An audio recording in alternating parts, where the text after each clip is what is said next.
Hello. I just went to the bathroom. So, to prevent any mishaps, I don't have this microphone on in the welcome screen, but just in case, because you never know, I muted my lapel mic. You know, just in case.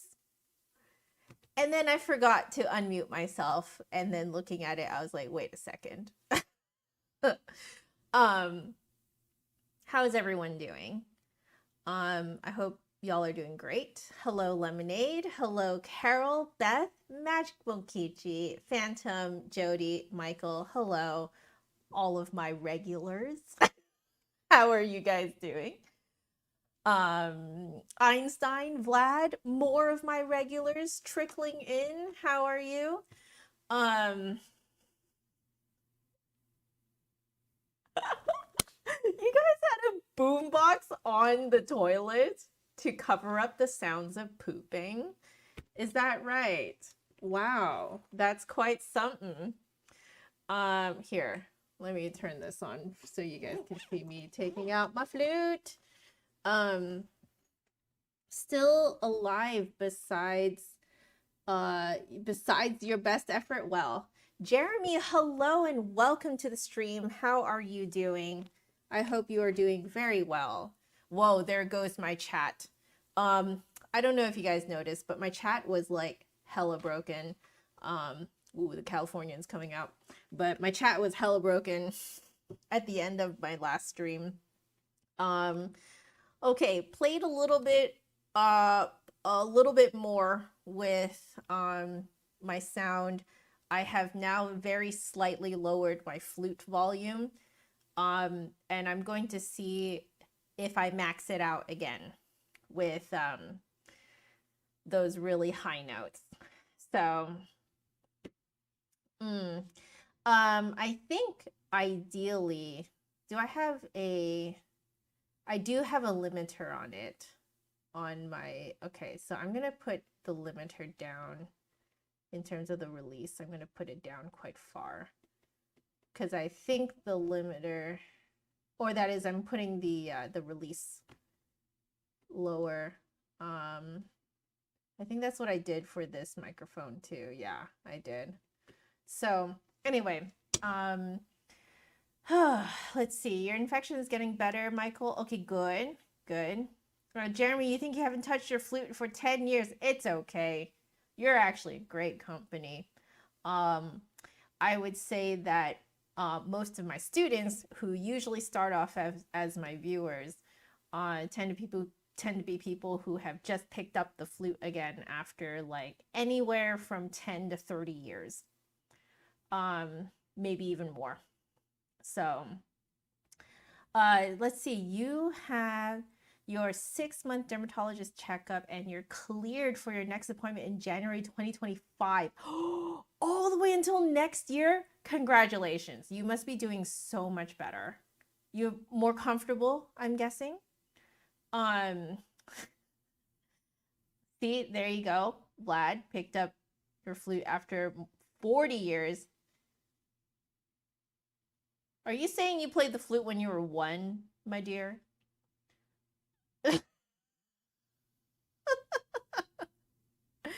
Anyway, I think Majimon Kichi's little comment here is actually a great segue into a little update for you guys regarding John's topical steroid withdrawal.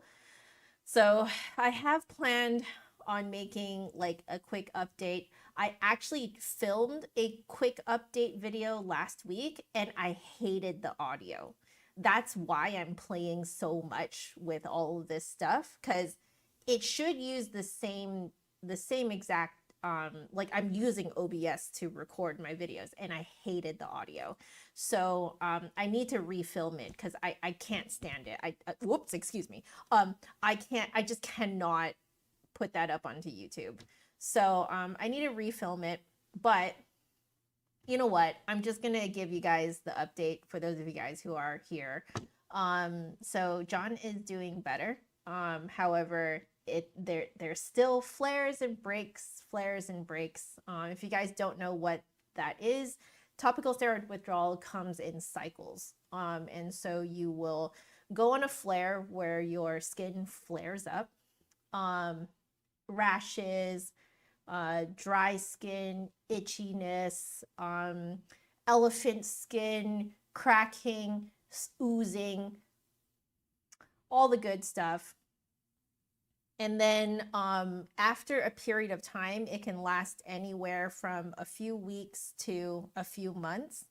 Then it will die down and it will go on a break. Your skin will go on a break where it looks like it's healing up, and you always get this feeling like you are in the clear again and that it won't come back, but then it does after a few months. So yeah, John's right now starting to come off of the flare, So it was actually worse in the last few weeks than it is right now. So, you know, we're still dealing with it. However, he is not so incapacitated that he can't function, which means that we can actually still proceed with our normal lives now. But it's actually still happening. So for anyone who thought that, oh, that was 2 years ago or 2.5 years ago, you know, they must be good again now. No, it keeps going. So yeah, Marianukichi's little comment there about your skin reminded me of that like, I think for those of you guys who do go through chronic skin conditions, you understand that this stuff is takes a long time, and it is chronic. It keeps coming back. So yeah, that's kind of where we're at. There you go. Marianukichi took you 5.5 years to be fully clear, still on bi-monthly injections. There you go. So you know, for John, it's just cycles, constant cycles of flares and breaks. Not the most predictable. Sometimes you don't really know when a flare is actually considered a flare until you've been in the flare for a few weeks. So yeah. Oh, Marianukichi, you started watching my stuff after 15 years of not playing? Well, there you go. I'm really glad that I have been able to create you know, a place where you guys can feel comfortable, you know, just hanging out, you know, and not feel judged. It's just the flute, really, guys. It's not, you know what? Okay, sure, I do this for my job, but it's just a flute. Okay, it's not. You don't need to, you know, think that it's something high and mighty. We're just being nerds. We're just being nerds together. That's all. Yeah. So there you go. Mizi, hey, hello, welcome back. How are you doing? I hope you're doing really well. But yeah, yes, that is the major problem with healing, Einstein, that it takes way longer than it should. Yes, indeed. And it's really funny because the tail part of healing arguably takes the longest, but because you can function and you look completely normal, everyone thinks you're completely well. But no, that is not the case. I still lose sleep. John still loses sleep. Just the other night, very recently, I think like last week, I think it's just my spidey senses. I woke up and I realized that John was in pain because his muscles seized up, because that is another of his TSW symptoms. I know, seems like it had, what would that have anything to do with his skin? But you know, blood vessels and stuff like that, you know what I mean? So they were seizing up, causing him a ton of pain. So I just got up in the middle of the night. I think it was probably like 4 a.m. or something like that, and just had to give him a massage in the middle of the night, like we're both like, dead and wishing that we could both sleep, but I'm too worried about him and he's in too much pain. So yes, that kind of thing still happens now.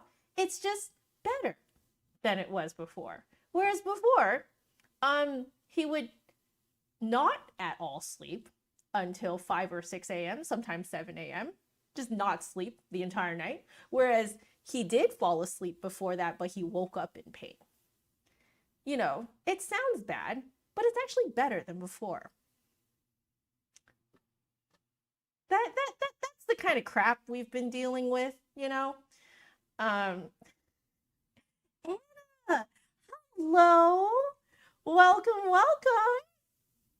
I recognize your name. How are you? Welcome to the stream. Let's see. Exactly. Yes, that is the frustrating part of invisible illness and condition. Yes, I would say that John's condition now, I would say pretty much constitutes as an invisible condition. All of his skin issues, he just hides under clothes.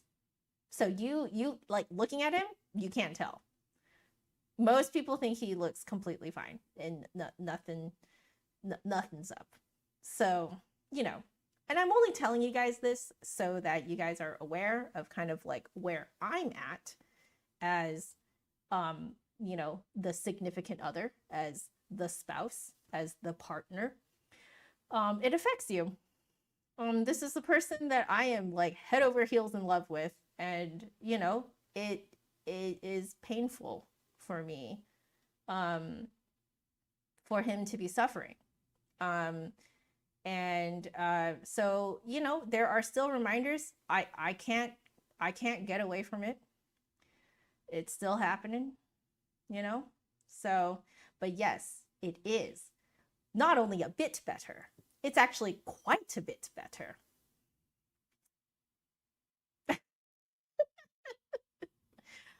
We joked, I think, in the maybe after the absolute climax of his suffering.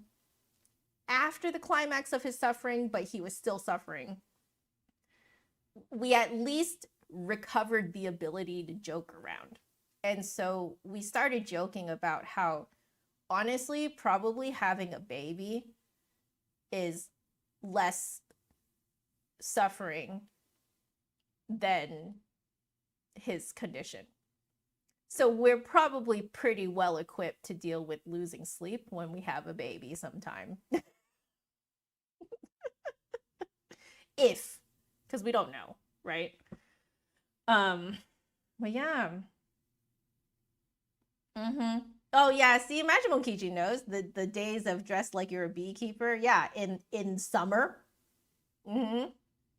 Like when it's hot and you're still wearing long sleeves and long pants. There you go. Hunt Artistry, hello again. Welcome back. How are you doing? I hope you're doing well. Anna, no worries. Let me catch you up. So my husband has been dealing with a skin condition called topical steroid withdrawal. And this is a pretty obscure condition in that his body is gets very addicted to topical steroid ointments and also just straight up steroid medications, injections, etc. And his skin completely freaks out and does not know how to regulate itself. It's actually what it is that the blood vessels don't know how to regulate themselves. So when they don't know how to regulate themselves, essentially what they do is they just it doesn't know how to like suppress the amount of blood going through, and it gets inflamed and actually raises through the skin and can actually crack the skin as a result. And then you start oozing. It's very itchy. At the same time, your skin sheds like crazy because it's essentially trying to slough off all the dead skin and rejuvenate. And so his skin goes on these cycles of flares where his skin flares for a few weeks up to a few months. and then it goes on to a break again for anywhere between a few weeks to a few months. Completely unpredictable, and this is something we've been dealing with, at least in this latest bout, for 2.5 years about. And before that, 10 years ago, we went through it for another 2 years. For the first 2 years that we knew each other, that we were dating, because I basically met him and then we started dating 2 months later. And then for the first 2 years of our relationship, he was dealing with that. And looking back at his history, he probably actually has been dealing with topical steroid withdrawals since he was a child, since he was a very small child, all the way through to, I think, basically university. So, but we just didn't learn about topical steroid withdrawal until 2.5 years ago. So that is what we were talking about. And this is my quick update as to where I'm at with that. Right now, there are basically still reminders of it happening. So it's actually really hard to get away enough from the condition to heal. And so what I'm finding is that it is actually quite possibly stalling my mental healing from just how bad it was. So yeah, there you go. Majimokichi is saying, basically your body rejects its own skin. Yeah, very similar to psoriasis. We know that it is topical steroid withdrawal. Most people, when they look at a skin, say, oh, that's psoriasis. But it's not. It is topical steroid withdrawal, but it manifests itself and looks like psoriasis. So we're trying to get to a point where to figure out how much of his skin may actually be psoriasis versus how much of his skin is just still freaking out from topical steroid withdrawal. We don't know yet. Only time will tell. So, Jody, I'm so sorry. Oof. You're diagnosed with Ehlers-Danlos syndrome after your 8th dislocation. Oh. Isn't that awful how so much can happen to you before you get the actual diagnosis? And especially if it is an obscure diagnosis, because I don't believe that that is a very common diagnosis. I have heard of it before, but I don't believe it is that common. And that's the problem with obscure diagnoses, is that enough crap has to happen to you before everyone actually figures out what's going on with you, because everyone is first going to go through the more common, situations, right? But yeah. So Hunt Artistry, that is your update as well from me. I can talk about it now with a smile on my face, because I think I am a lot more healed from the situation. I'm not as, I think, shell-shocked from it. And I've been able to spend some time reflecting on it. I have been writing about the experience, and I've just been slowly picking at it. I'm gonna guess that piece is probably not going to be done for another year or two, because I just need to pick at it a little bit as I continue reflecting. Yeah, it is pretty darn awful, Anna. Thank you so much for your kind words. But we are doing better. we can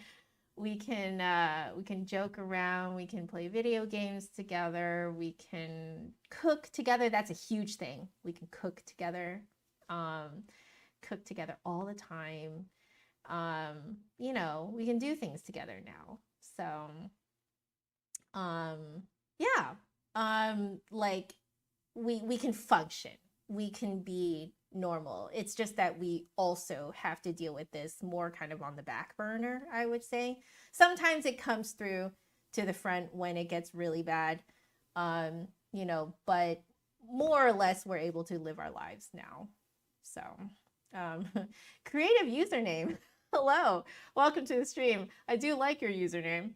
You weren't diagnosed with ADHD until you're well into your 20s, long after it had kind of derailed your entire life. I feel that so hard. I feel it really hard. Vlad, thank you for saying that. I think that's something that I have been reflecting about in my writings about, like, because really I had a choice. So I had a choice, and John kept giving me, this is how much this man loves me. He repeatedly gave me an out. Repeatedly. Even while we're married, he repeatedly gave me an out because he wanted me to be happy. He, you know, he wasn't pushing me away, but he asked me several times why I'm still with him. And I think in the moment, I felt like I had no choice, but it's not that I had no choice because I was married to him. It's more that if I left him, I would be in worse pain than if I stayed with him. So in a way, it's like, was I just being selfish? You know? Because I think being apart from him is more pain and more suffering than it would be for me to go through this with him. So in that regard, I felt like I had no choice. I had to do it. But because he gave me so many outs, and so many times he asked me if I really wanted to do this with him, it weirdly was very empowering, because I think knowing that I consciously chose to go through this gave me more strength to actually go through with it. Because I feel like if you don't have a choice, or you feel like you don't have a choice, and no one illuminates the fact that you actually do have a choice, and you never knew that you had a choice, then your agency has been taken from you. So when he gave me all those outs, I think what he unwittingly did was give me agency in this type of situation. And that really gave me a lot of strength and just grit to get through it. So yeah, that Vlad, you hit it right on the head. He always just wants me to be me. Like, he just wants me selfishly. He has told me that selfishly he loves it when I'm there, and in his darkest moments when I'm there. But he has told me that he feels selfish. And the thing is, me too, man. I also feel super selfish for, like, feeling like if I'm apart from him, that's more pain than if I were to go through this with him. So yeah. I don't know if he even realizes that by giving me so many outs, he gave me agency. I should probably tell him that. Yet again, I am a talking thinker. So, but this is definitely something that I've been contemplating and reflecting while writing. And yeah, that's the update. So, creative username. Let's see. My videos have inspired you to start learning the flute last year. Hey, and it's something you've wanted to do since junior high. That's fantastic. If you have any questions, feel free to just ask. If you don't know what I'm doing, no stupid questions, just ask. Okay. If I'm still actively practicing and playing, and someone else will probably chime in and answer. All right. So yeah, so for anyone who's tuning in and doesn't know what I'm doing while I'm playing, just ask, okay? Like, no, there's no stupid questions. We're all here to just be nerds. And you know what? I'm just gonna put this out there, okay? Um, People love sharing about the thing that they are nerdy about, okay? We love it. All right. All of us in here love it. So please ask your question because you'll be absolutely feeding the nerds in this little community, in this little corner of the internet that we're in. Okay. Feed us. Feed the nerd. Ask your question, please. So, yeah. Yeah. Okay. I have another thing that I have decided to start doing because you know what? I think I should do this. Otherwise it's not happening. All right, do you see that underneath? You see that down there? January member goal. So I decided to be on the whatchamacallit, the conservative side, and I made it a goal to get 20 members by the end of this month. I know it's a little bit late to set that goal, but you know what? We're doing it. Okay. So if we get to 20, I will do something for the members. I'm thinking I'm probably going to, because I've been thinking about what you guys like out of me. And I know that you guys like watching me sight read things and just like talk, answer questions, something like that. So I was thinking I could do a members only sight reading stream if I get to 20. Okay. Something that I know that I can deliver and that I can deliver well and that I enjoy doing and that you guys enjoy watching me do.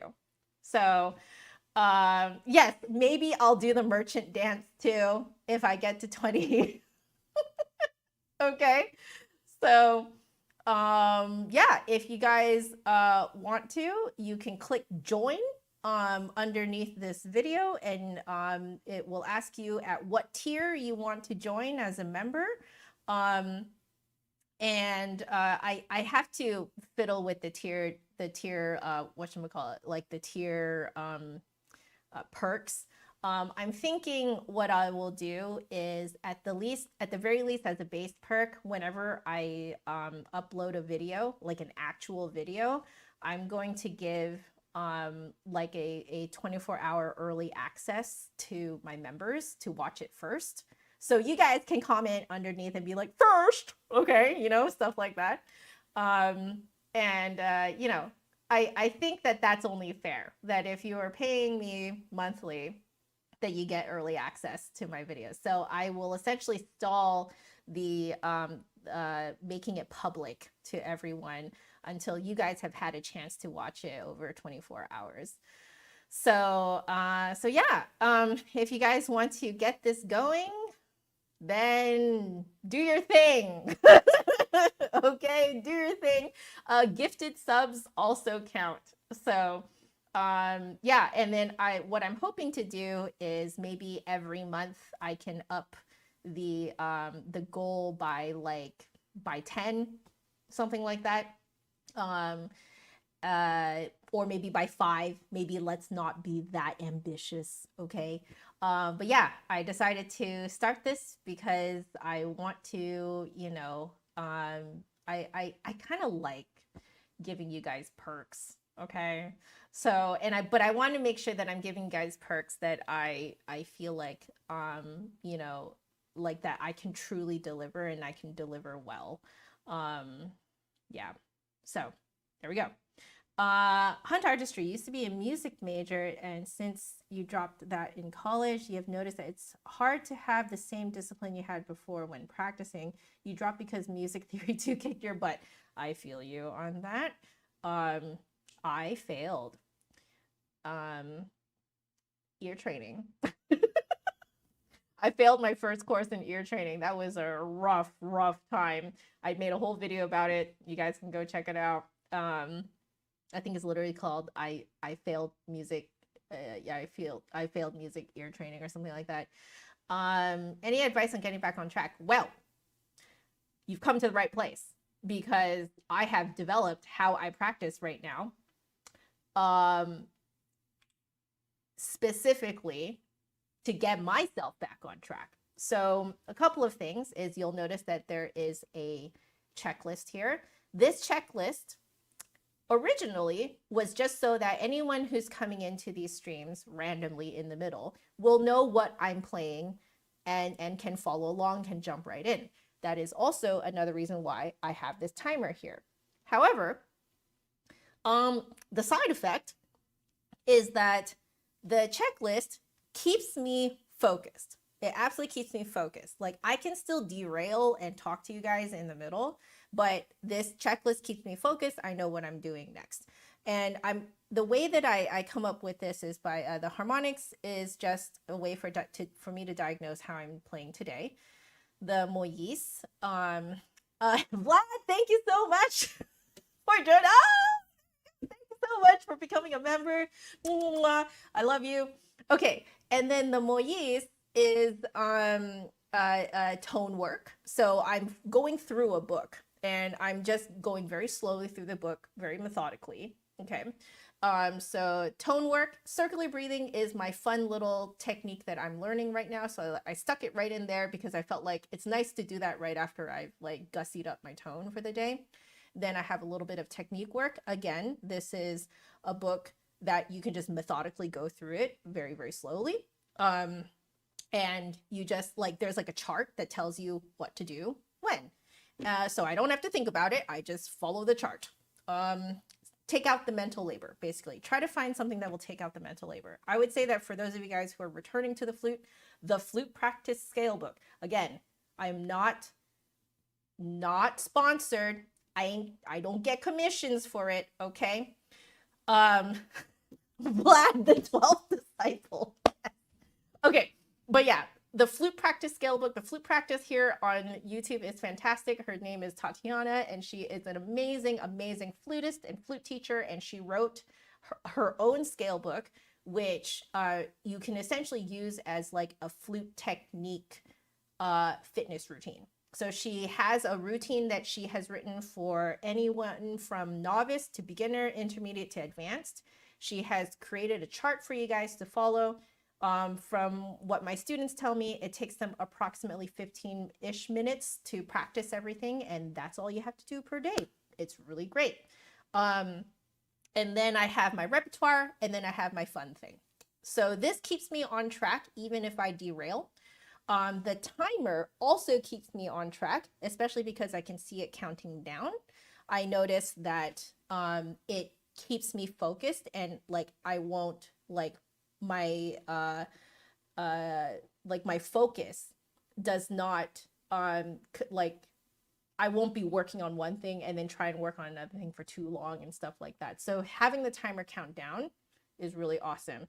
The third thing is having a schedule. So right now my schedule is either at 11 a.m. or 4 p.m. depending on my teaching schedule. So you guys can always depend on me showing up at either 11 or 4 Pacific time. So for you, what that would mean is that you want to look at your schedule and see what makes sense for you to show up to yourself and practice. So I usually tell people who are returning to the flute, don't be too ambitious, okay? Just do 3 times a week, okay? Doesn't matter when. Just look at your week and be like, where can I slot in 3 half-an-hour slots to practice? Don't be ambitious, okay? Don't even go for an hour, just half an hour, 3 times a week, okay? And then what you want to get into the groove of that, like write it into your schedule like an appointment and show up, okay? And then when you get into that groove for like a few weeks, 2, 3, 4 weeks, you'll start to get used to it. And then you can kind of feel out, does this feel like not enough practicing? Does this feel like too much practicing? Does this, you can kind of like fiddle with your practicing as soon as you've gotten into it. So those are my quick tips for getting yourself back on track, you have to essentially treat it like a fitness routine. So there you go. Yep.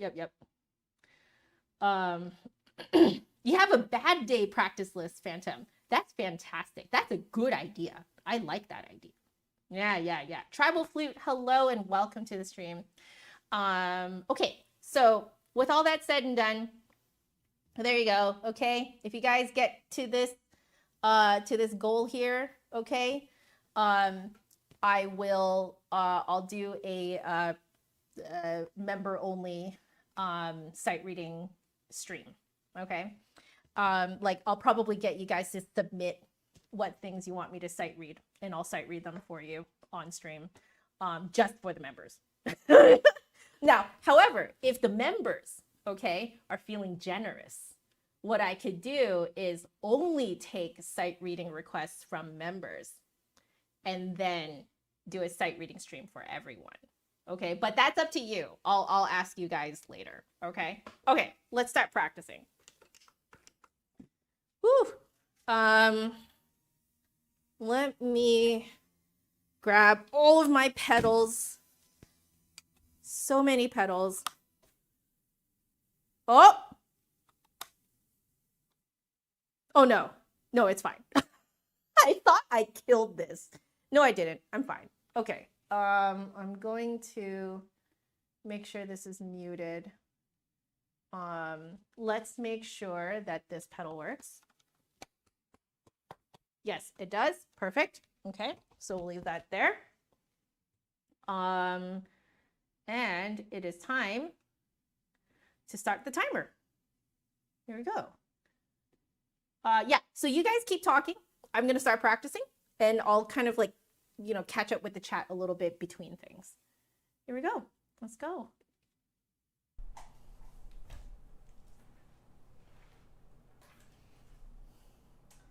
That was not rolled in the correct way. By far.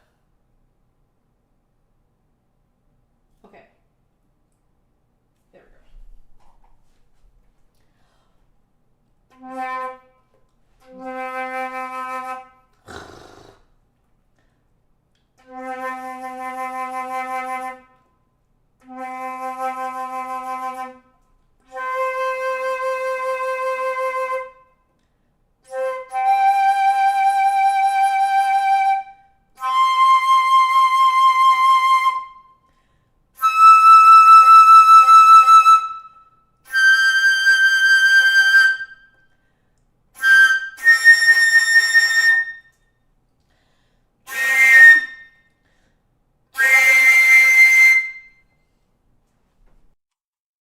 Okay, I'm noticing a little bit of phlegm.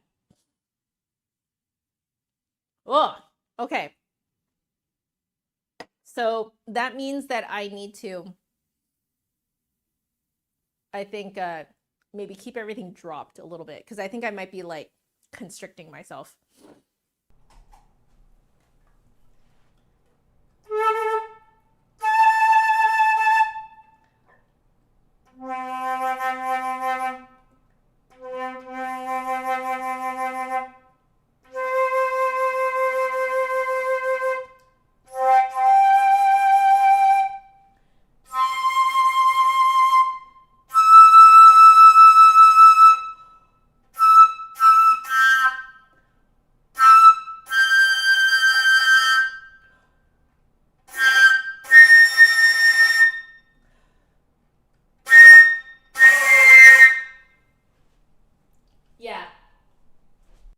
We're riding high today.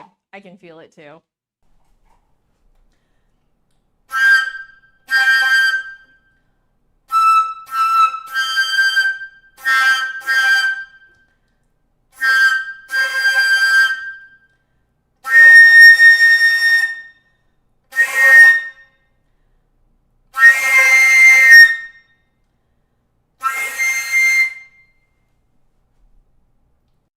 It's more like I'm stuck in the middle.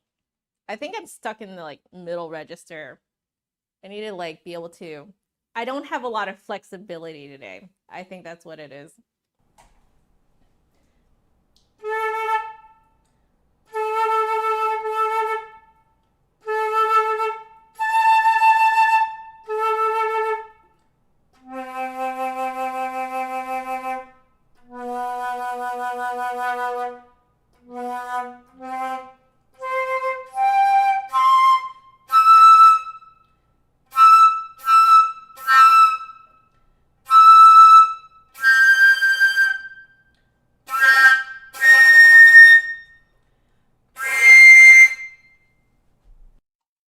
Better. Better. I'm making sure that I think it's a flexibility problem. That's what it feels like. Yeah, yeah. I think I started squatting a little bit too. Thank you for the reminder. Ooh, you tried sight reading the Moldau. Hey, fantastic, Vlad. When did I get the head joint? Is it a Monka head joint? You have a good eye. It is a Monka head joint. I made a video about it. So I got it a few years back when I was reviewing Monka head joints for the Flute Center. And I may have accidentally fallen in love with this one. But yeah, if you look up, I accidentally found my dream head joint. That's the video. You can see me falling in love with it.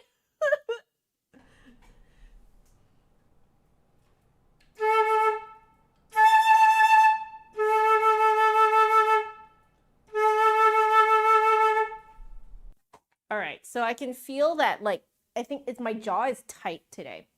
So I have to keep it nice and loose. If I keep it nice and loose, I'll be fine.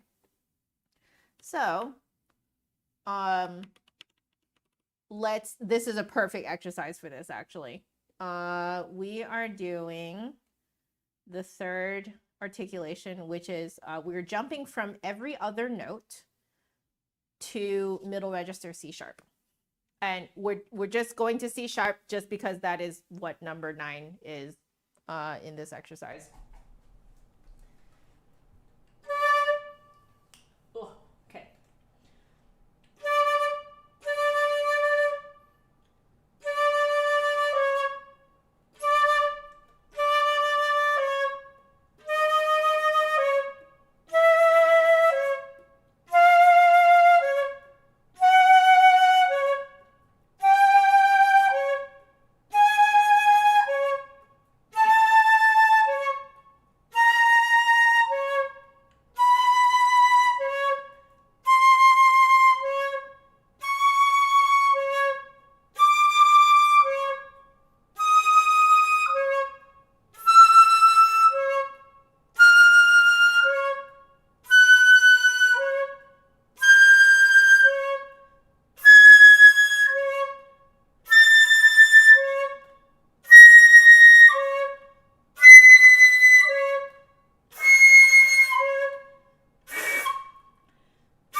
All right, not bad. I was employing a few different things.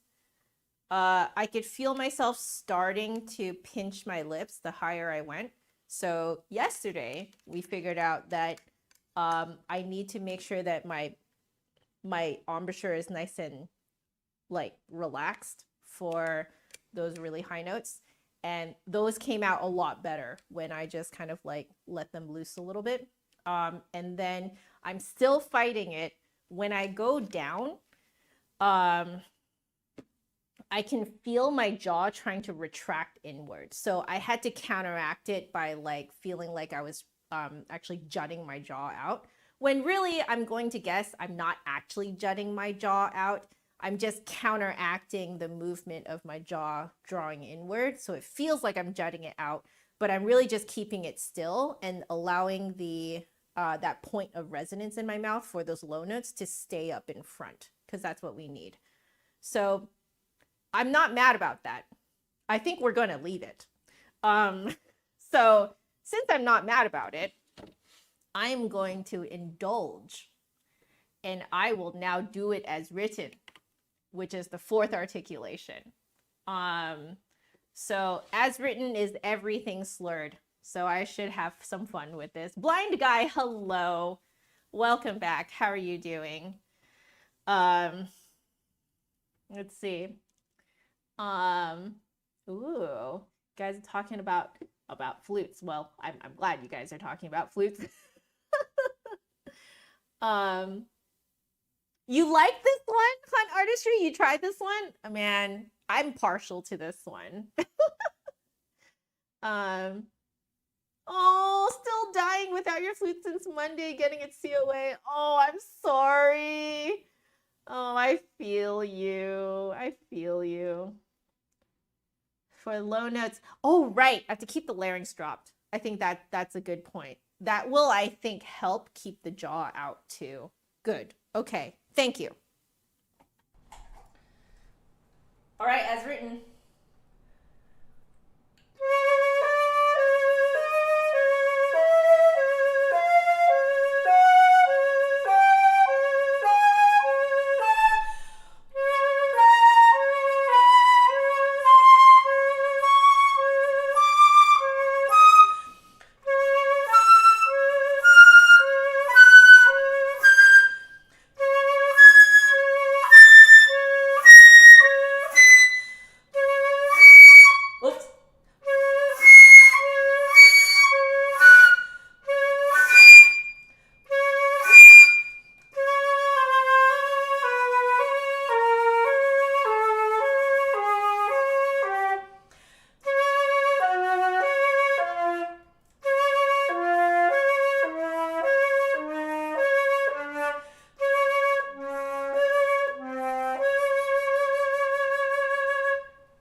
I want to try the really high notes again because I think they need a little bit more support and the larynx dropped more so that it doesn't have that little hiccup.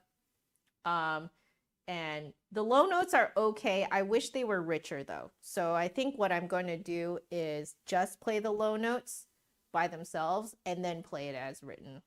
I'm going to go back and forth and do some comparison. But first, let's do those high notes.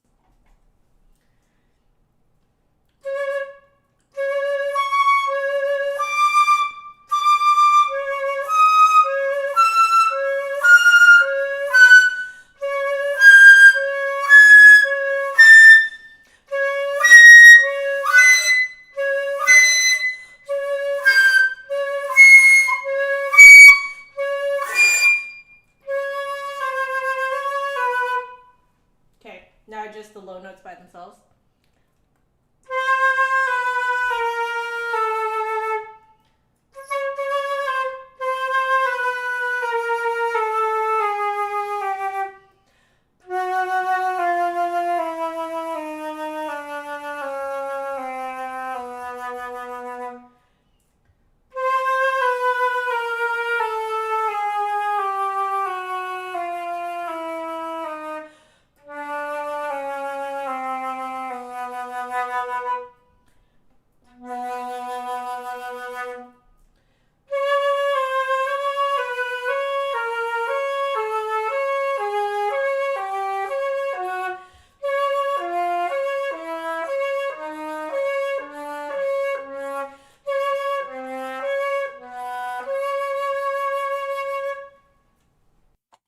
All right, ideally, we want to play like that the first time through.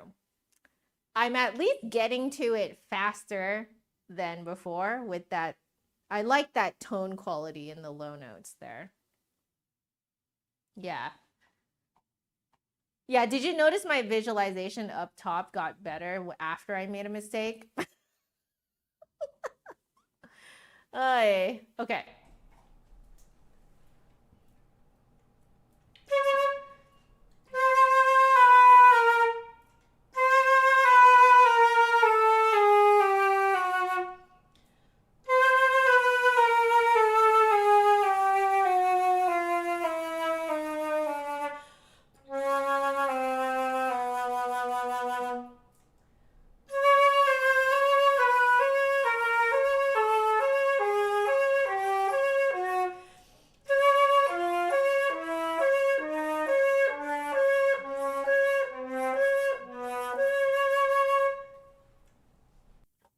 I can do it more consistently now too, which is nice. Okay, let's do more visualization up top before we let this go.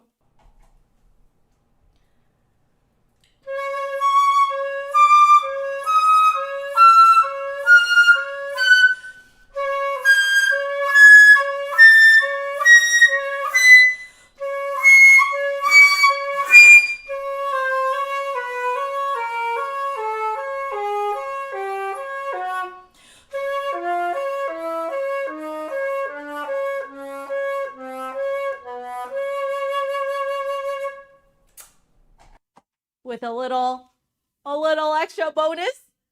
Okay. Hey, that feels good. Yeah, so you can tell that time I actually visualized the high notes ascending so much better, right? Oy. Yeah, exactly. I am committing to memory how those low notes feel over time. So you guys may notice that like jumping down to those low notes is getting better and better because I am committing that to visualization memory. Carlos, hello. How are you doing? Okay, so next time we are doing 10 and then we're doing 1 here. Okay, great. So on to the next. We are now doing circular breathing. There we go. By the way, I thought since there's a few people joining in, I have a January member goal. If you want to gift subs to people, it will count towards this. What I'm thinking is I will ask members for sight reading requests. And then I will do a sight reading stream. I have not decided if it is only for the members or if the members are feeling generous, we can do this sight reading stream for everyone, but the only people who can send in requests are the members. So if you guys want to make that stream happen, make the member goal happen. And I am planning that from here on out, anytime I release a video, it will be released for early access for 24 hours to members only first. And then everyone else can see it after 24 hours. That's what I'm thinking. So have fun with that information. Okay, we're going to do circular breathing.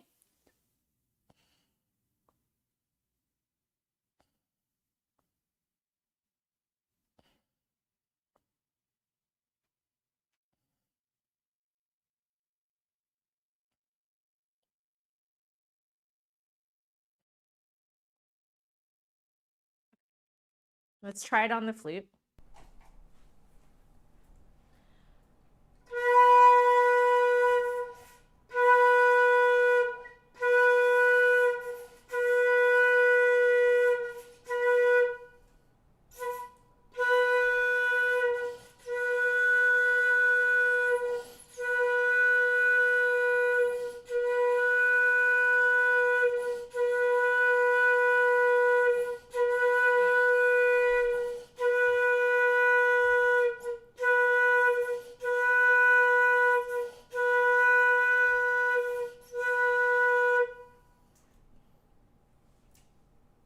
I'm gonna try it a few more times. I'm trying to, okay.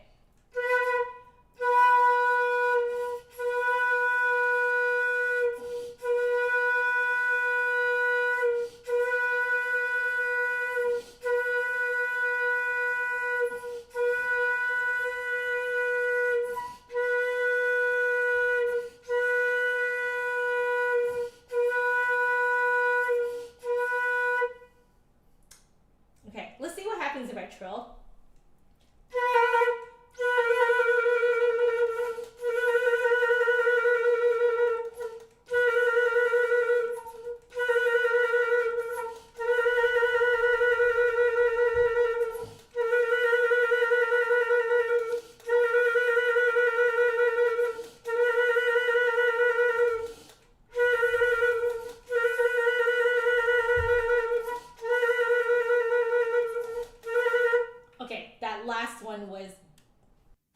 barely passable. Last one was barely passable.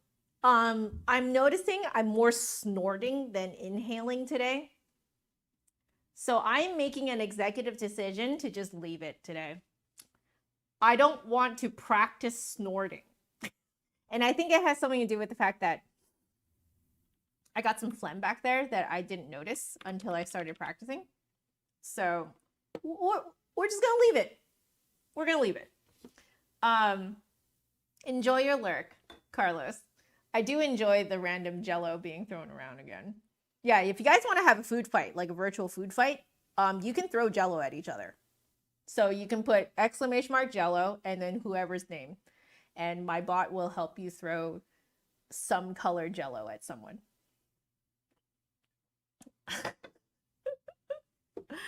Okay. So let's see. Yeah, that's not working today. We're just, you know, let's not accidentally practice snorting while circular breathing. Well, we're not gonna do it. You know, we're just gonna leave it. Okay. 473. Where are we with this? 474. Holy cow, this is really far down. 400. Oh, of course it's on the last page because it's 480 exercises. Okay. We are doing 7th chords on E. So the first one is E half diminished, which is E, G, B flat, and D. All right, let's do this.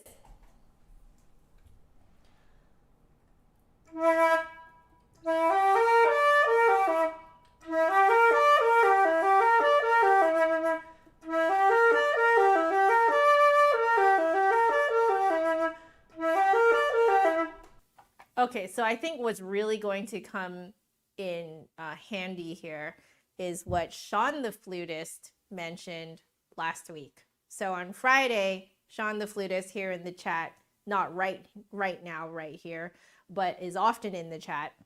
Sean mentioned that he very subtly uses the opposite hand to stabilize the flute if the other hand is lifting fingers and causing the balance of the flute to shift a little bit.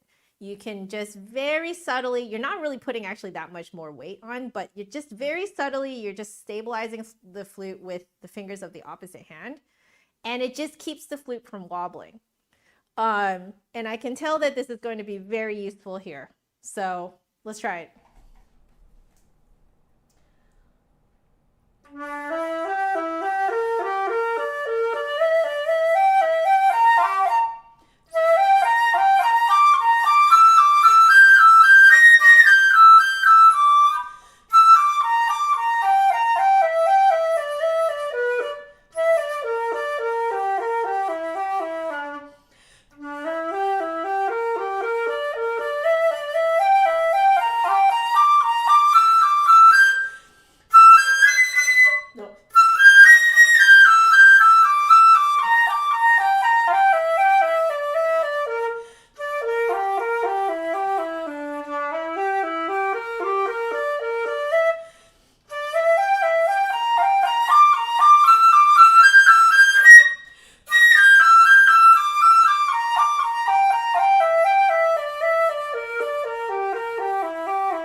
Okay.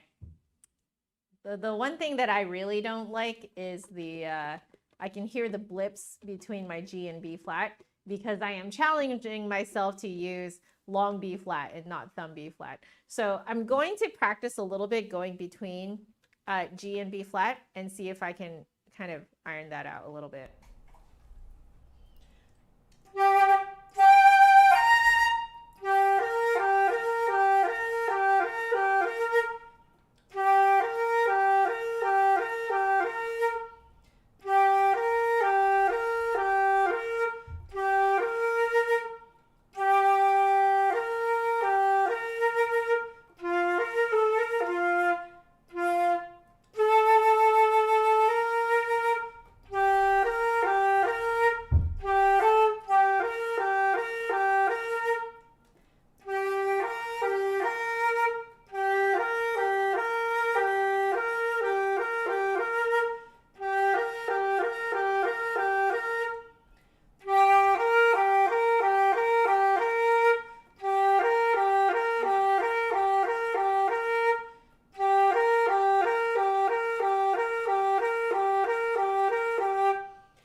So what's interesting is that I am aware that my ring finger is slow. And so what I was trying to do before was time my right index finger with my left ring. But what actually works, because I am lifting both the middle finger and the ring, and when I lift them both at the same time, my ring finger goes at the exact same rate as my middle finger. So what I'm finding is that I've been focusing on the wrong finger. I actually should be timing my index finger with my middle finger of my left hand. And that seems to work a lot better. Also, Majimunkichi, you liked what Sean said, right? The stabilization thing. It is very cool. Yeah. So that's what I figured out just now. My left hand pinky is staying hyperextended. Right now, it's not causing any discomfort. What you'll notice is that different flutists, even amongst professionals, some flutists do the whole, it like hangs down. Some, it depends from person to person. In actual reality, I would say that commonly what you're supposed to do is just let the pinky kind of hover over the pinky. But thank you for pointing that out. I did not realize I was doing that right now. Yeah. So, justice for thumb B flat. Yes, I know, Hunter. I know. Also, welcome to the stream. But to challenge myself, I'm doing long B flat, because the chord right after this uses B natural, which is like, it'll feel exactly the same as if you were doing thumb B flat. So what's the point, you know, of practicing the same thing twice? So might as well challenge myself. Also, this was a challenge that was thrown down by Just Another Flute Guy, or Nicholas Flute, who is also will come by in the chat every now and then. Yeah, this was a challenge that I believe he mentioned last year sometime. So I've started to do it myself as well, where in any like etudes or well, maybe not all etudes, but in exercises at the very least. In all exercises, challenge yourself to only do long B flat. Just make it super hard. You know, then everything else will be easy by comparison. Okay.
I know I'm not on the fourth repeat yet, but because I'm super distracted.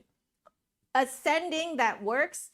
Descending, I still need to figure it out. Descending from B flat to G. So I figured it out from G to B flat, but not B flat to G. So we're gonna go, let's go back now.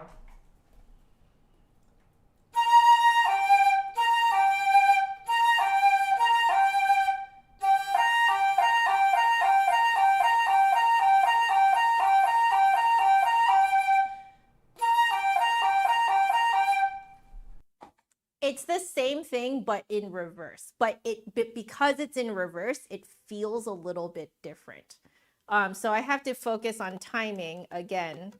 It's between the index finger on the right hand and the middle finger on the left hand. But however, I'm just gonna straight up tell you guys, this is just for me, because my hand, my ring, and my middle finger are like pretty, like my ring finger is very dependent on the two fingers it's next to. In particular, you can see this, look. It's very dependent on my middle finger. So I know some of you guys have very independent ring fingers, so this trick may not actually apply to you, just so you know. It's just that I know how my body works. And you see this happening? Okay. So that means that if those two fingers are moving at the same time, I really actually only have to time it to the more dominant finger, which is the middle finger. Okay, cool.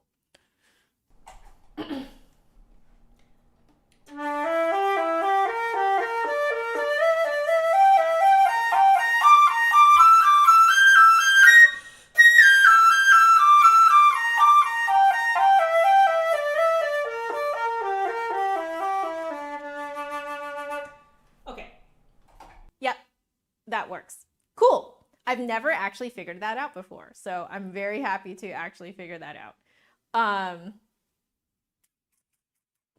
Perfect violin vibrato. Wow, thank you. Oh, thanks. Hi, Ruth. Welcome. How are you doing? Just finished the flute lesson. Hey, more flute for you. Yeah. How was your flute lesson? I hope it was great. Turns out trying to play fast may be a mental disorder for you. Honestly, for all of us. You know, it broke my brain to try and get faster initially on the Ibert. I had to completely fix my entire posture and breathing before I could go fast enough. Crazy, eh? Yeah. Okay. Oh, see you later, Phantom. Thank you so much for joining. Hope you have a great rest of your day. Okay, let's continue because I'm looking at the time. The next bits probably won't be quite so hard, so we might just breeze through the next bit.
On the top.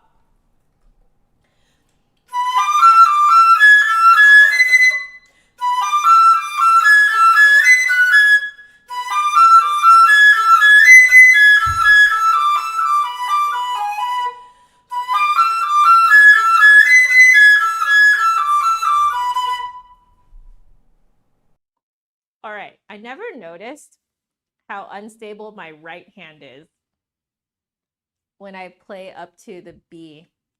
So I stabilized it very subtly with my left hand, and it was a lot better.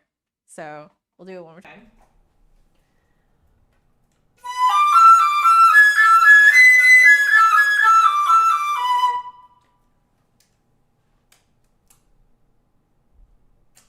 Man. Okay, last one.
All right. It is very funny how I think I have just gotten used to how some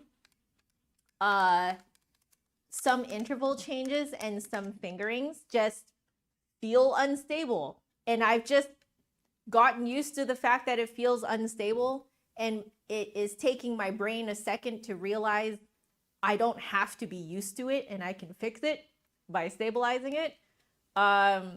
Yeah, so it's almost like my default right now for some fingerings is unstable, and that's how I know it. Weird. So now, like, a lot of times what's happening is I'm not actually catching that it's unstable and like it's actually something I can fix now. I think I've just gotten so used to it being something I can't fix for a long time, and now that is like, it's weird to me. I'm like, what? I can fix that? Can I slur or trill between E5 to G5?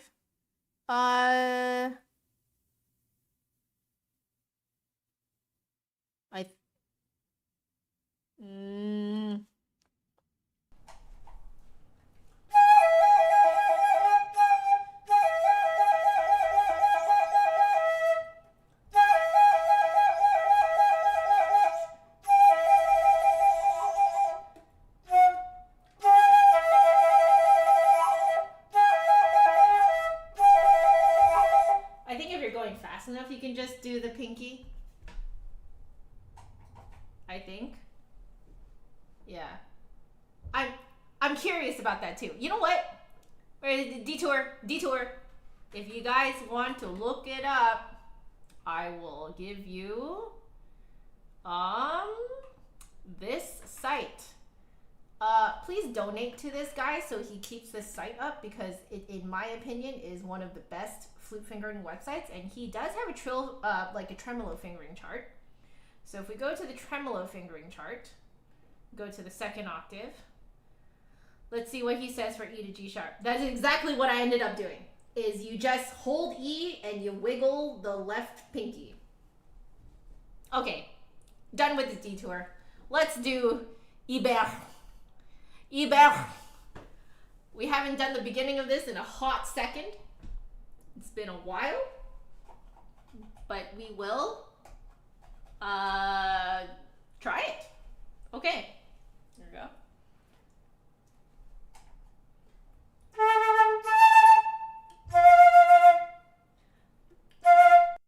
A tremolo is a trill with notes that are more than a major second apart.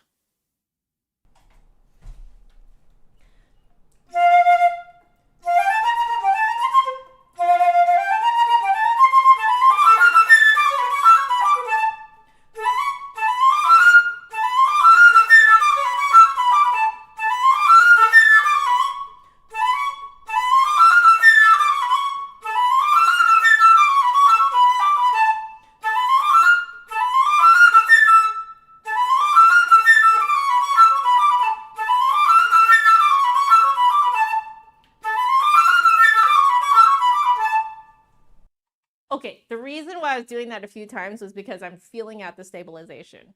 Like what finger I should do it on. And it is, again, right index. I can use the right index because it's conveniently on the entire time between E. So E, F, E, A, E, that note, that finger is there the entire time. And that is actually the most unstable part due to the left hand fingering.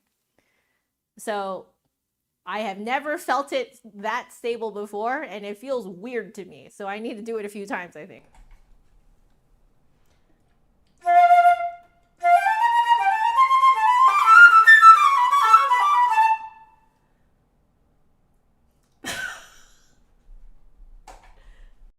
It can feel that good? I didn't know it could feel that stable. I've never felt it that stable. It feels so weird to me. Okay.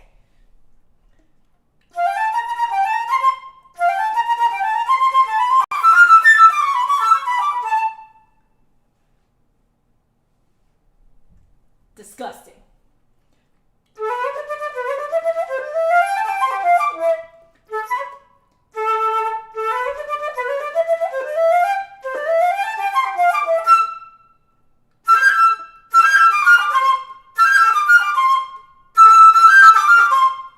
I think I'm still gonna do harmonics there.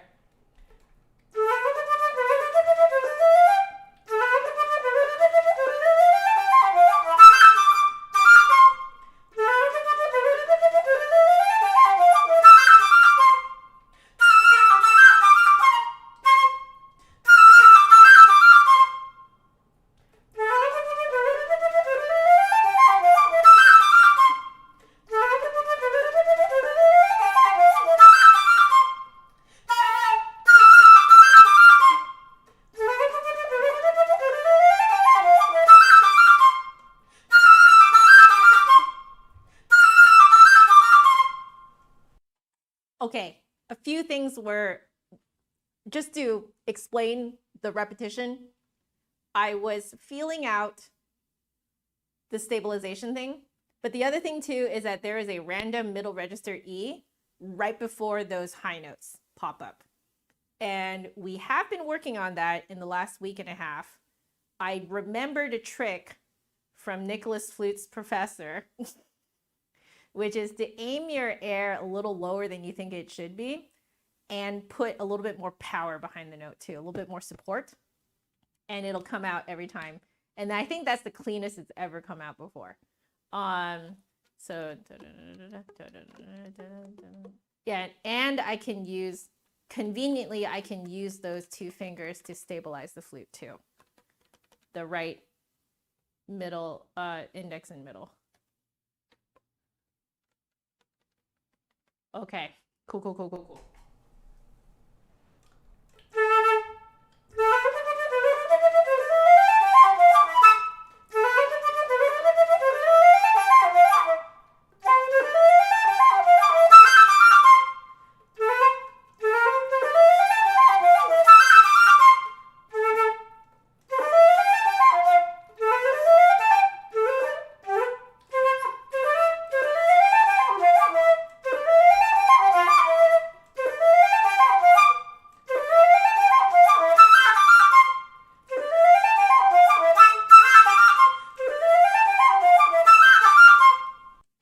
Okay. More explanation for the repetitions. I'm still testing something out. I realized I should probably practice what I preach to my students. I literally just taught this on Monday. Okay, so on Monday, I taught one of my students because they were doing this like awful part in the Piazzolla Tango Etude number 3, I believe. And it's all these little like murmury low notes and then like a random high, like middle register note kind of popping in between. And they were having trouble returning to the lower note. So I was like, okay, the way that I would practice this is I would just play all those low notes by themselves. And because you can bank on the fact that the particular middle register notes that they had to hit was, I think, like a C natural or a C sharp and like a D or something. I forget. But the fingerings for middle register C, C sharp, and D D sharp is also another of these fingerings. Due to the nature of that fingering, the lowest note that you can possibly hit with that fingering is the exact note that you're going to get. So I said what you can do is essentially pretend you're only playing the low notes, and just because those high notes are going so fast, you can just focus on only playing the low notes and rely on the fingering to flip up to those notes rather than also using your air. And I'm finding that something very similar is happening here. If I play G, F, E in the middle register, and I just focus on those notes happening. Now the thing is, I think I have to flip up to a C. Where that G is sitting, if I keep playing at the same angle and the same air pressure as the G, if I release my fingers up to a C fingering, it will naturally flip up higher. It can't actually go lower because I would actually have to drop air pressure in order to go lower. So it will naturally flip up higher. The high D as well is the lowest note that you can hit with that high D fingering is that high D. So I can actually rely on the fingering here to flip me to those like high notes that pop out. So I'm going to practice it now with just G, F, E, focusing on how that feels. And then I'm going to rely on the fingering, like play it as written, but rely on the fingering just to get those higher notes out. Okay.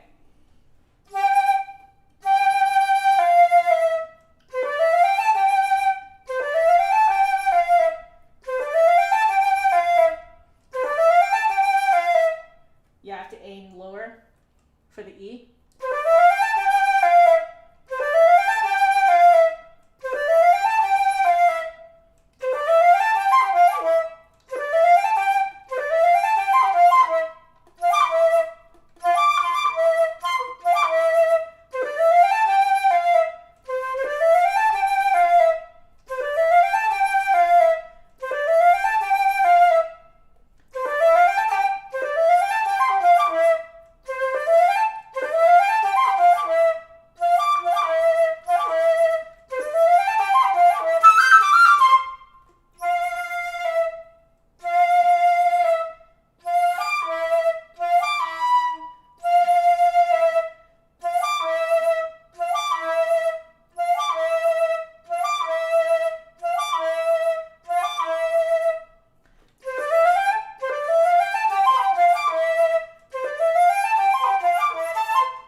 That's the nicest it's ever sounded.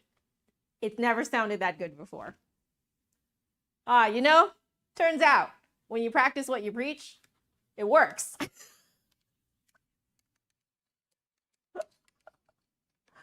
Oy, oy, oy. Weird.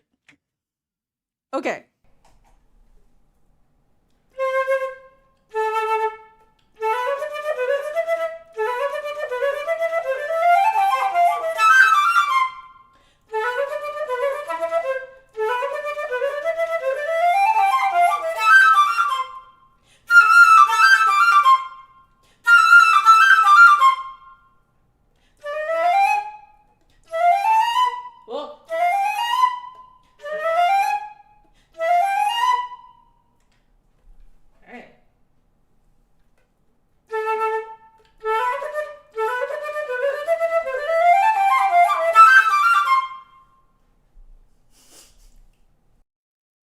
I'm not used to that working. That's the thing. I'm not used to that working. So when I play it and it works, I'm like, what? Okay.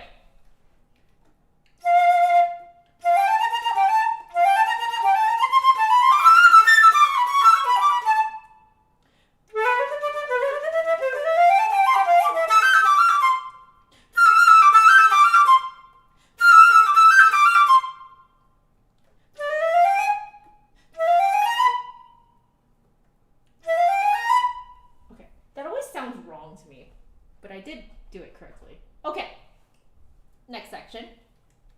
This is the section. This guys, this is the section that I always feel like my flute is about to wobble right off of my face.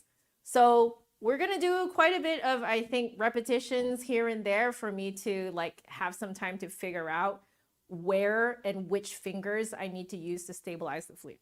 So be prepared for a lot of stuttering.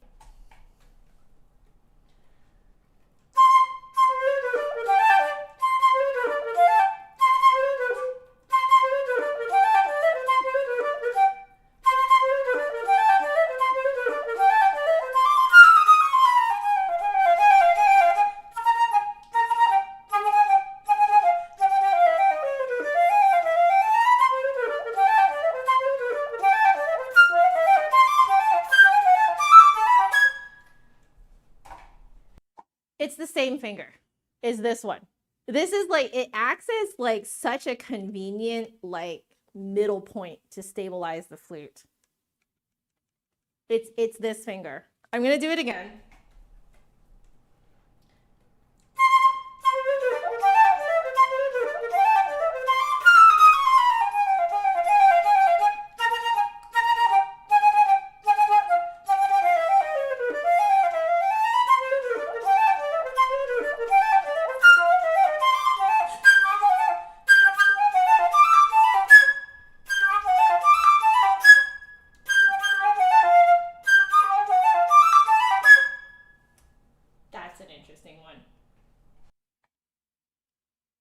I think in that phrase, it's my thumb that's counterbalancing.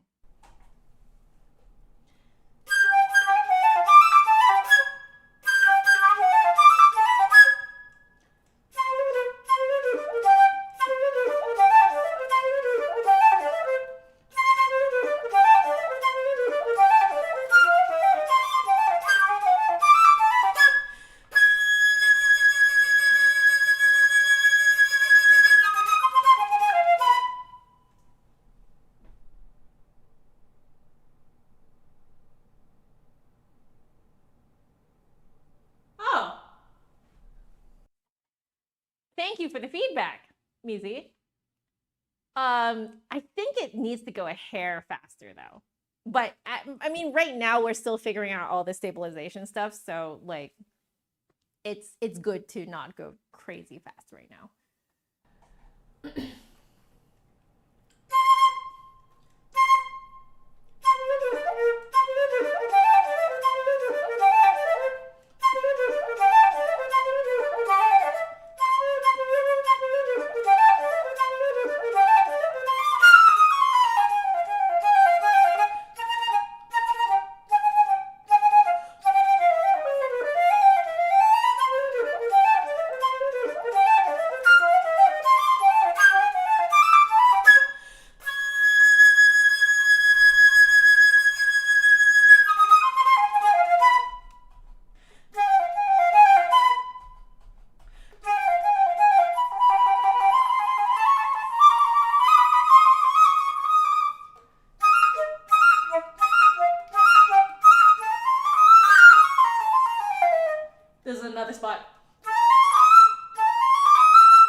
I'm not used to how stable that feels.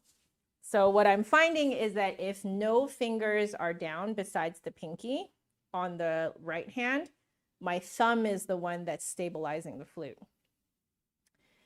But I need to be flexible enough that when I have this finger at the ready, yeah, if this finger is being used, the right index finger is being used, I need to just kind of ease off of the thumb a little bit. So I need to be flexible enough to kind of like change which finger I'm using to stabilize. So you can't just get increasingly like grippy on the flute. You have to also ease off. That's what I'm finding. Okay.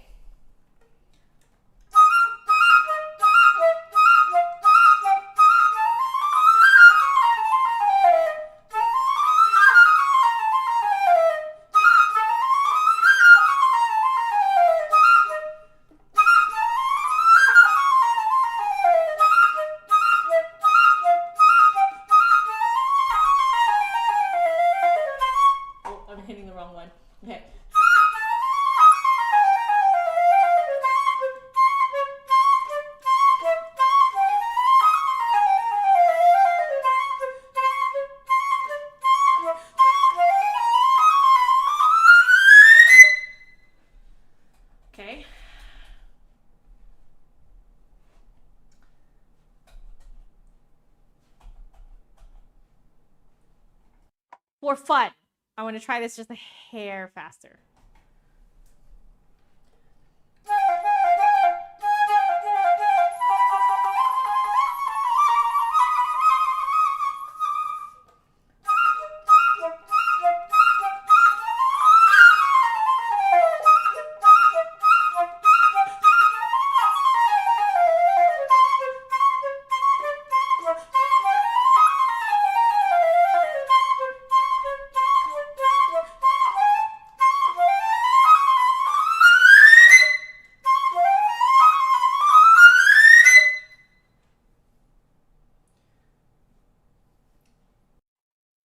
Doable.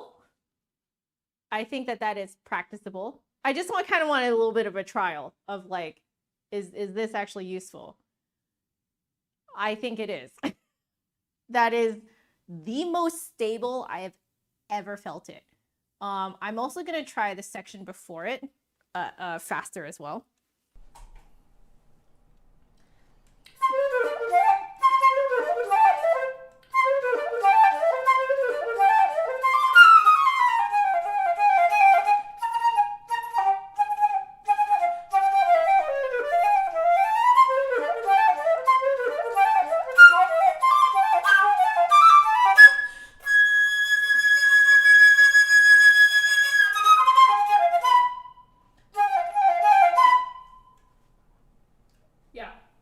Doable.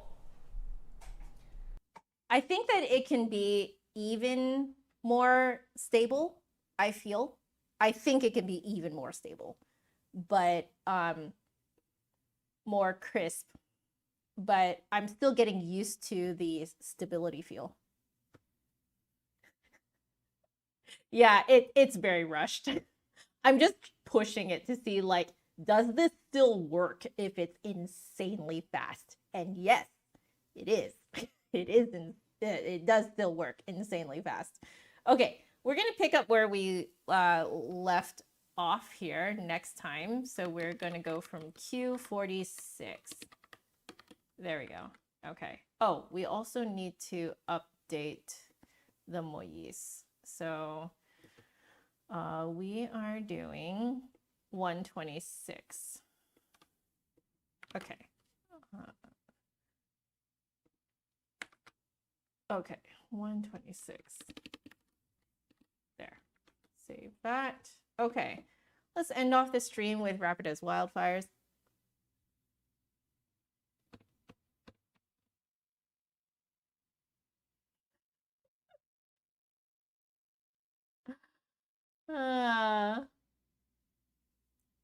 Creative.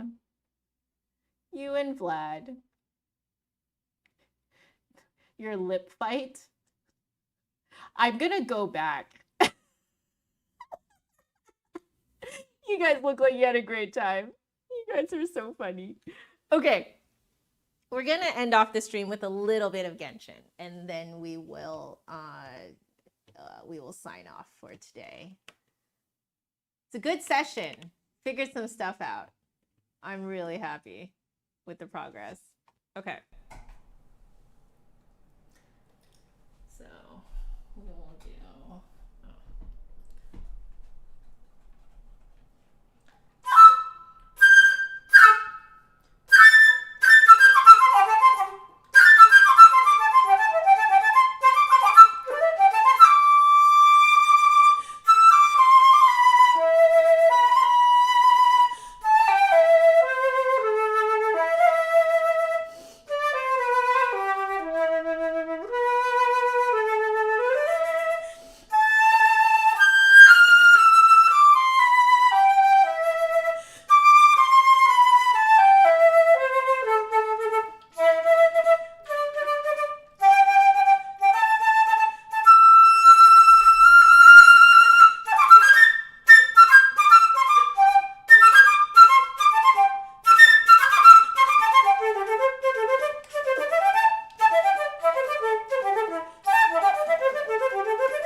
I need to keep everything open for that last bit.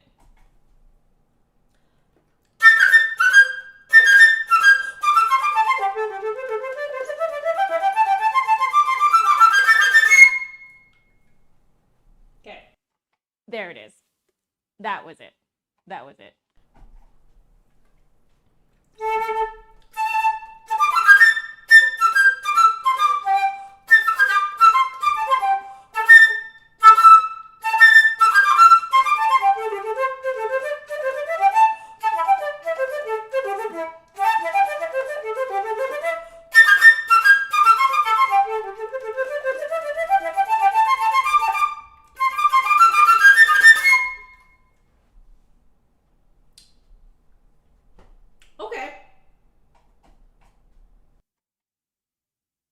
Take as much time as I require. Okay.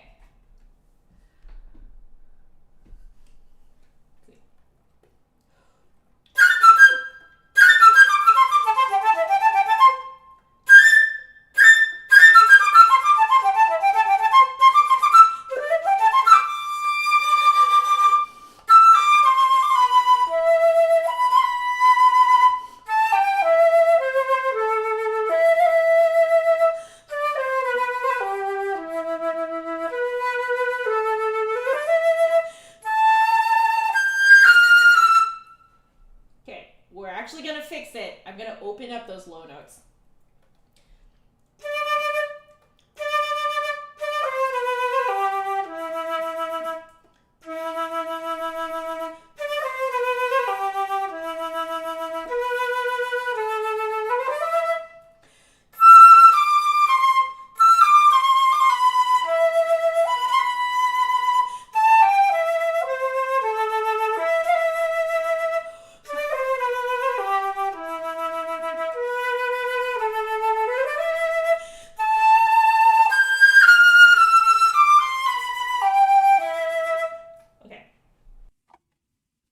The same of what we've been talking about, but I think what I can do is take advantage of, as Majamokichi said, taking a little bit more air, and while I take more air, prep and visualize kind of where those low notes sit so I'm not drawing inward.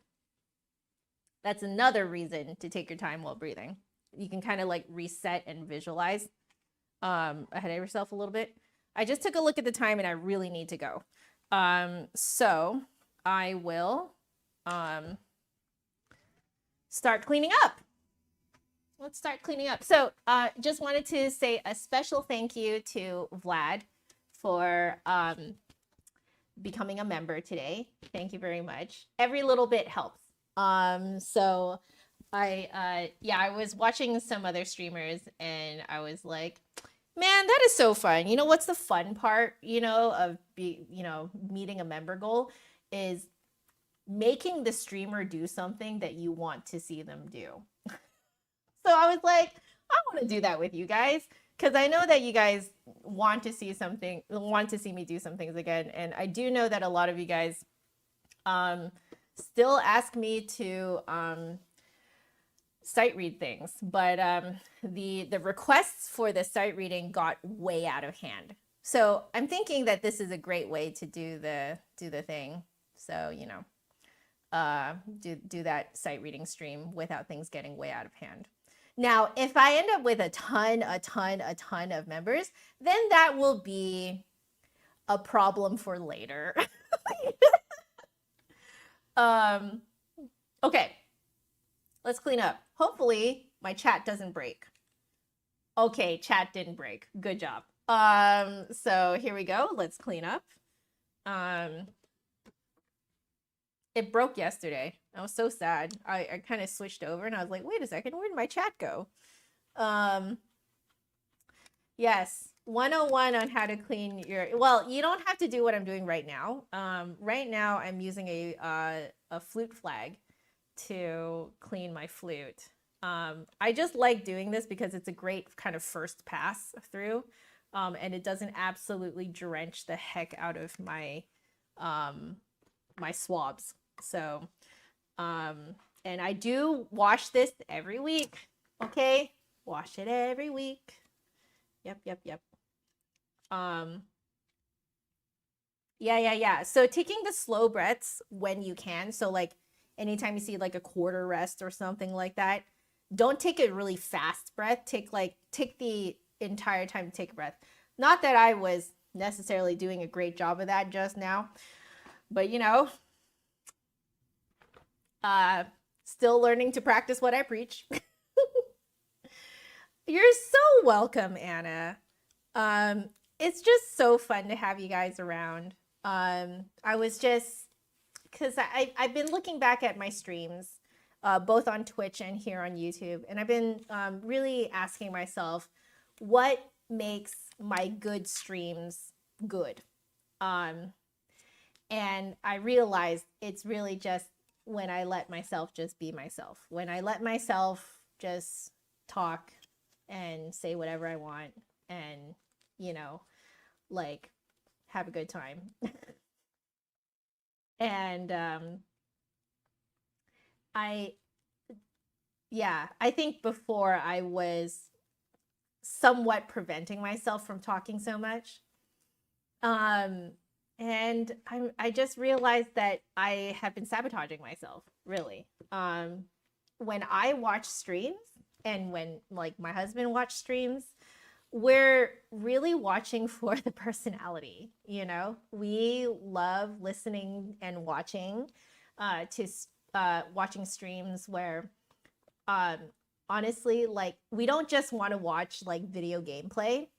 We want to also like hear the streamer's reaction, and stuff like that.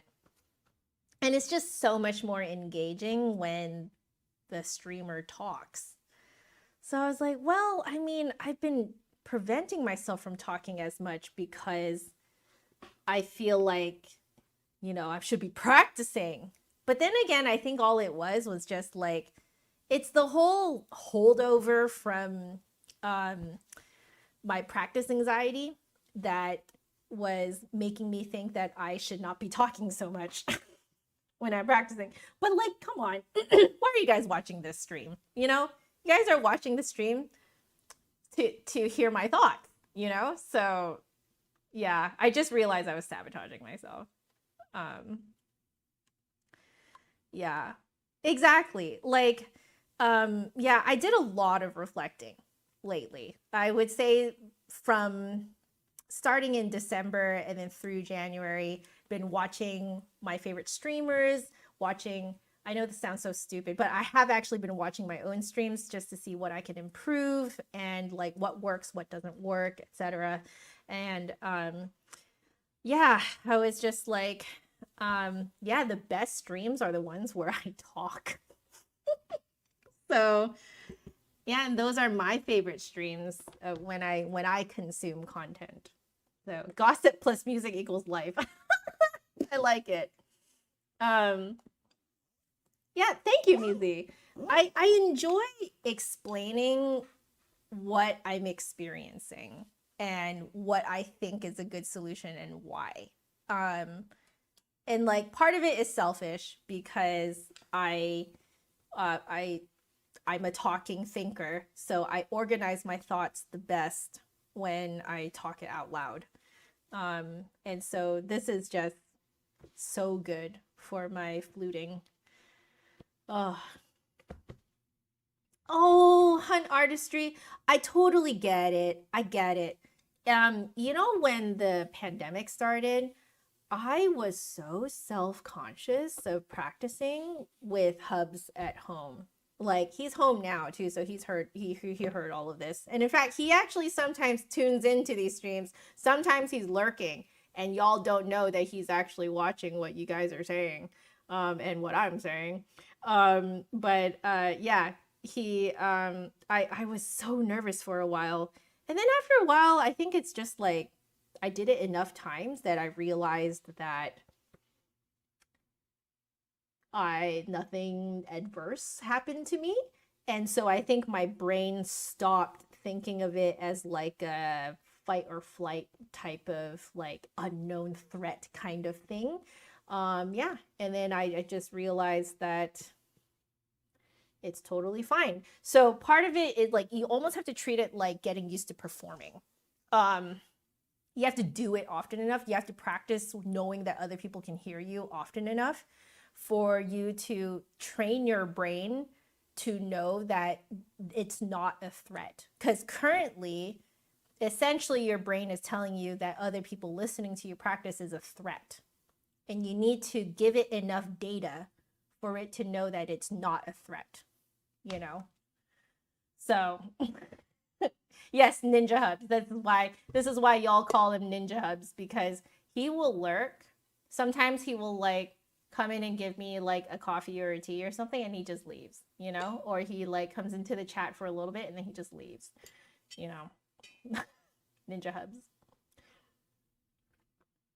That is so cute, Vlad. Your neighbors once actually applauded you when you stopped. Not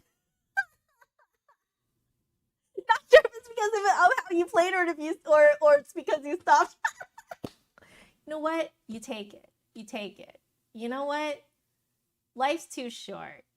Take the compliment, even if they don't mean it to be a compliment. You take the compliment, okay? You take the wins. Yeah. Mm-hmm.